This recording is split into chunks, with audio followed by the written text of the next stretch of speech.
This is more or less my morning prayer. Something like, "Dear Jesus, it's me, again. It is morning, again. A new day stretches before me, but again, it looks like the old one. It will require strength and poise again, patience again, faith again. Despite my best efforts, I will fall into old habits again, and resentments again, and doubts again. And again, my Lord and my God, I pray, be with me again, raise me again, because you show up again and again. Amen." In today's gospel story, the disciples are fishing again. Actually, in John's gospel, they don't do a lot of fishing. Jesus doesn't call them from the boats in this gospel. He doesn't calm the storm or walk on water. John the Baptist introduces Andrew to Jesus, and Andrew brings his brother Simon Peter along. Jesus called Philip, and Philip brought Nathanael, who's from Cana in Galilee, which is in the hill country, not near the sea, so he was probably a liability on the boat this day, just for the record. The sons of Zebedee, presumably James and John, are actually not mentioned anywhere in John's gospel except in today's story.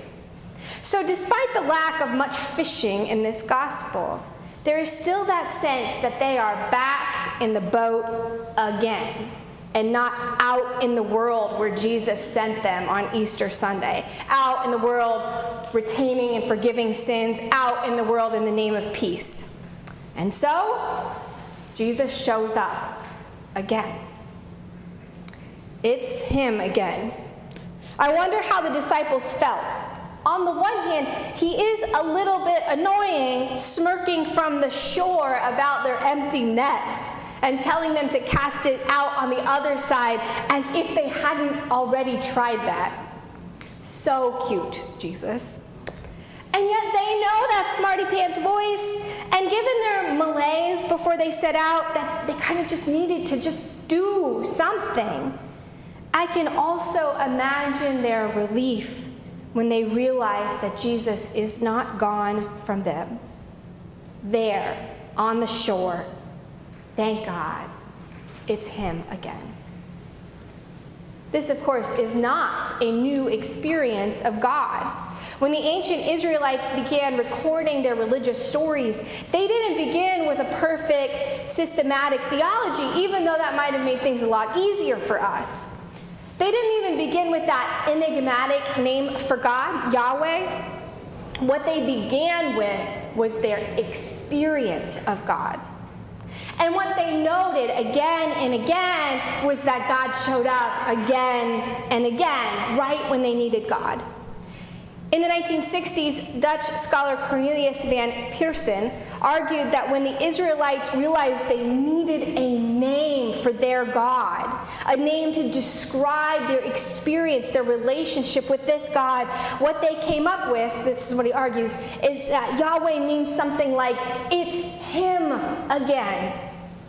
The flood, the Exodus, the snakes in the wilderness, every time they needed a judge throughout their exile, it's him again. When this name is transcribed from Hebrew to Greek, the 70 rabbis who translated chose the word Lord to hold the space for the name of God.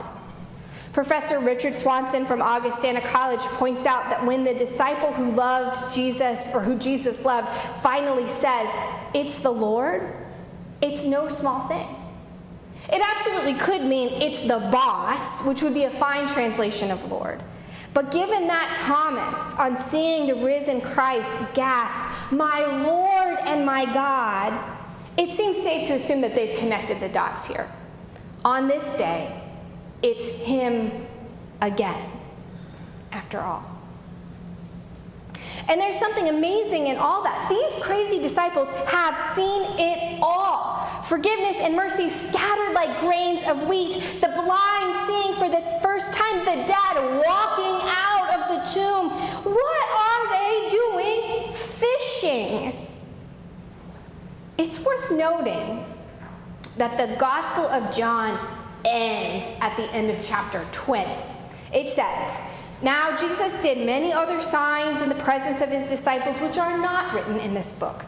But these are written so that you may come to believe that Jesus is the Messiah, the Son of God, and that through believing you may have life in his name." The end. Okay, so it doesn't actually say the end, but it seems pretty clear that John thought he recorded everything that we needed, right?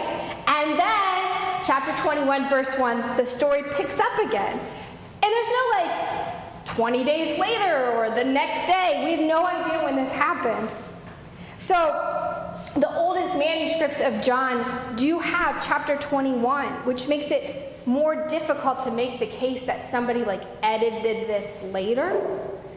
And that piece about, it's weird, right? It's weird that they've added this, but I think that it was added purposefully, this little epilogue, to show that Jesus keeps showing up.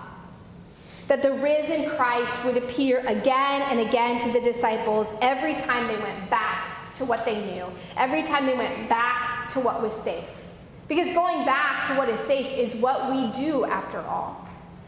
Where Luke has the ascension to show that Jesus is now everywhere, John has this tacked on tale to remind us that Jesus keeps showing up really bodily again and again in the world.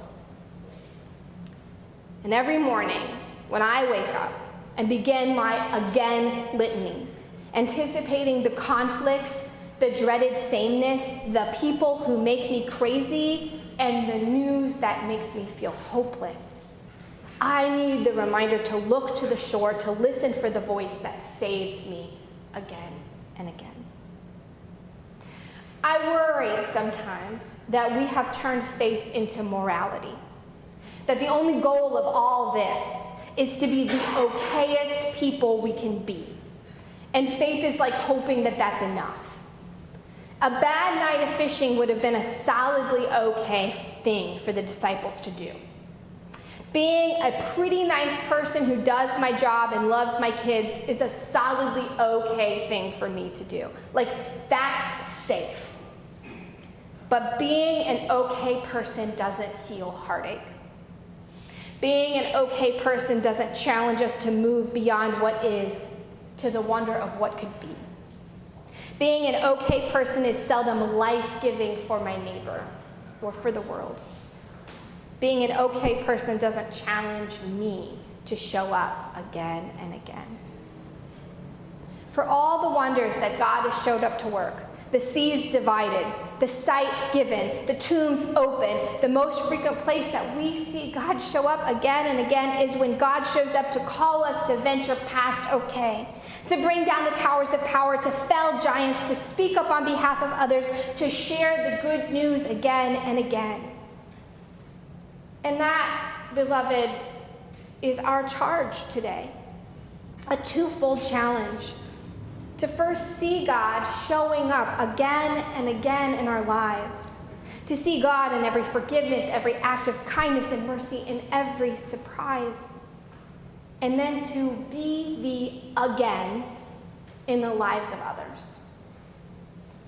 This idea of again seems as much an Advent theme as an Easter one. The truth of the incarnation as we experience it cannot be pulled apart from the resurrection. Both enfold us in the promise that Christ enters our lives again and again to call us beyond okay, beyond what is safe, and into a new hope. So let me end with this Advent blessing from Thomas Traeger, professor of Christian communication at Yale Divinity School. View the present through the promise, Christ will come again. Trust despite the deepening darkness, Christ will come again. Lift the world above its grieving through your watching and believing. In the hope past hope's conceiving, Christ will come again. Probe the present with the promise, Christ will come again. Let your daily actions witness, Christ will come again. Let your loving and your giving and your justice and forgiving be a sign to all the living, Christ will come again. Match the present to the promise, Christ will come again. Make this hope your guiding premise, Christ will come again. Pattern all your calculating in the world you are creating to the advent you are waiting, Christ will come again.